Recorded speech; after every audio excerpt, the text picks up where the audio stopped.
BTS সম্পর্কে আমার একান্তভাবে ফিল করা কিছু কথা। যখন রাত খুব একা লাগে তখন জাংকুকের হাসি মনে পড়ে, হঠাৎই মন হালকা হয়ে যায়। তাদের গান শোনার সময় মনে হয় আরিমের কথাগুলো ঠিক আমার মনের কথাই বলছে। তেইয়ংয়ের চোখের দিকে তাকালে মনে হয় পৃথিবীর সব রং মিশে গেছে, আর তার সেই হাসি, সেটা দেখলে মুড খারাপ থাকাই মুশকিল। সুগার গানের লিরিক্সই বলে দেয় ভালোবাসা কত গভীর হতে পারে। সে চুপচাপ থেকেও হাজার কথা বলে। আর জিমিন, ওকে দেখে মনে হয় কাউকে ছুঁয়ে দিলে সত্যি দুঃখ কম হয়ে যায়। ওর কণ্ঠ, ওর ছোট ছোট কেয়ারিং মোমেন্ট যেন সবার জন্য সফট পিলো। জিহব তো আলাদা জিনিস।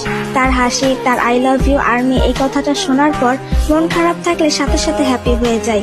আর জিনের করা প্রতিটা পাগলামি যেন জীবনের সমস্ত দুঃখ কষ্টের মোক্ষম ঔষধ।